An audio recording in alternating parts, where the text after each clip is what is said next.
Listen, I'm the alpha. I'm gonna eat this thing first. I'm gonna be... دوستو آج کی story بہت ہی interesting ہونے والی ہے۔ یہ کہانی ہے ایک غلام اور شیر کی، اور شیر غلام سے اس قدر وفاداری کرتا ہے کہ اس کو ہمیشہ مصیبت سے بچاتا ہے۔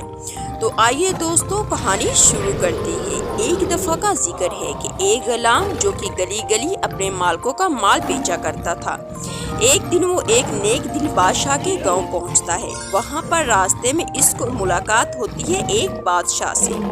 بادشاہ اس کی ایمانداری اور حسن سلوک سے بہت متاثر ہوتا ہے اور کہتا ہے کہ اے نوجوان، تم کس اچھے پریوار سے لگتے ہو، اور بہت اصرار کرنے پر نوجوان اس کو اپنی زندگی کی داستان سناتا ہے کہ میں ایک اچھے اور رائس خاندان سے ہوں۔ جب میں 6 سال کا تھا تب میں اپنے والدین کے ہمراہ ان کے دوست جو کہ ایک بادشاہ تھے ان سے ملنے کے لیے ان کی سلطنت کی طرف روانہ ہوئے۔ جب ہم ان کے محل میں پہنچے انہوں نے ہماری بہت عزت کی، اپنا محل، گاڑیاں، جہاز، ساری جائیداد دکھائی۔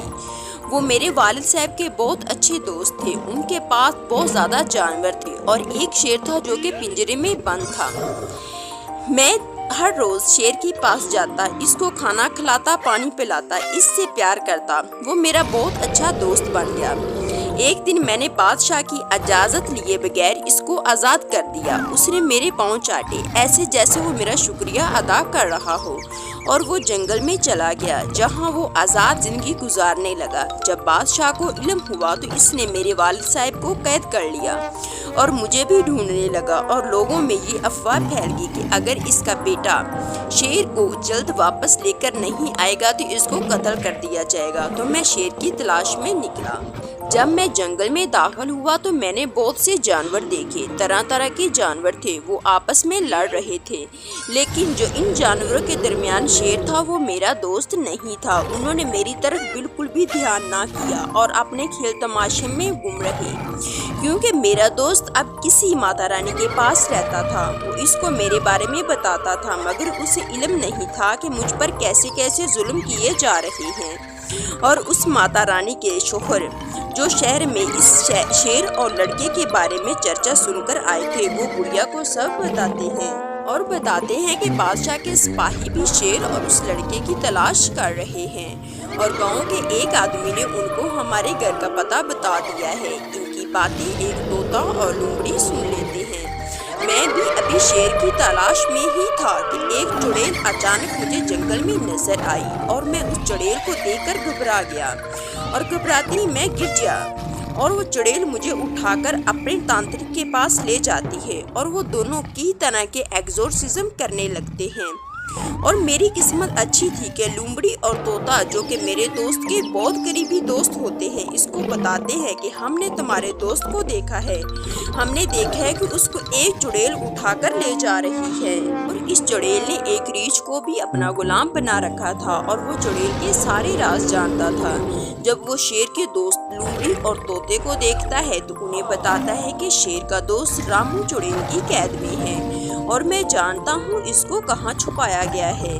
اگر اسے آزاد نہیں کروایا گیا تو وہ اسے مار دے گی۔ اور وہ تینوں لومڑی، طوطا اور ریچھ مل کر شیر کے پاس آتے ہیں اور اسے سارا واقعہ بتاتے ہیں۔ تو شیر جنوں کے بادشاہ کے پاس جاتا ہے اور اس سے گزارش کرتا ہے کہ اس کے دوست رامو کو چھوڑ دیا جائے۔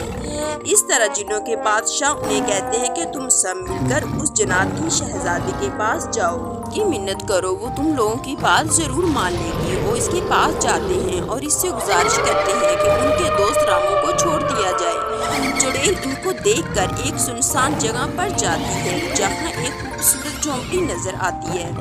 وہاں پر بیٹھی چڑیا ان کو دیکھ کر ان کا ویلکم کرتی ہے اور خوشی سے ناچنے اور گانے لگتی ہے کہ بڑی مدت کے بعد جنات کے علاوہ کوئی اور مخلوق بھی دیکھنے کو ملی۔ چھوٹی چڑیل اس کو ڈانٹتی ہے کہ اپنا ناچنا گانا بند کرو، اور وہ چڑیل دیکھتے ہی دیکھتے خوبصورت چکور بن جاتی ہے۔ ادھر ایک عجیب ہی نظارہ تھا۔ ہر طرح کے پرندے ادھر چہکا رہے تھے، لیکن وہ اصل میں پرندے نہیں بلکہ چڑیلوں کا ہی روپ تھا۔ اور جب وہ اپنے دوسرے گھر جاتے ہیں جہاں انہوں نے رامو کو قید کیا تھا، دوبارہ اپنی اصلی حالت میں آ جاتے ہیں۔ جب دونوں دوست رامو اور شیر ایک دوسرے کو دیکھتے ہیں تو وہ بہت زیادہ خوش ہوتے ہیں۔ رامو شیر کو سب کچھ بتاتا ہے کہ اگر میں آپ کو بادشاہ کے پاس نہیں لے کر گیا تو بادشاہ میرے والد کو قتل کر دے گا جو ان کی قید میں ہے۔ یہ بات سن کر شیر کی آنکھوں میں آنسو آ گئے اور وہ بڑی حسرت بھری نگاہوں سے جنگل کی ہریالی اور اپنے دوستوں کو دیکھنے لگا اور میرے ساتھ چل پڑا۔ جب ہم 10 سال بعد بادشاہ کی سلطنت میں پہنچے تو سب دیکھ کر حیران تھے۔ جب میں نے شیر کو بادشاہ کے حوالے کیا تو وہ اسے مارنے لگا۔ میں نے بہت منت کی کہ آپ اس شیر کو نہ ماریں، میں اپنی ساری زندگی آپ کی غلامی میں گزار دوں گا۔ تو بادشاہ نے بھی منظور کر لیا اور ہم دونوں دوست روزانہ پیار سے رہتے، کھاتے پیتے، اور یہی ہے میری درد بھری کہانی اور ہم دو دوستوں کی دوستی کی عمدہ مثال۔ بادشاہ اس کی کہانی سن کر بہت زیادہ متاثر ہوا اور اس نے ان دونوں کو اس بادشاہ کی قید سے آزادی دلوائی۔ What? What's happening? We're keeping Back you. of the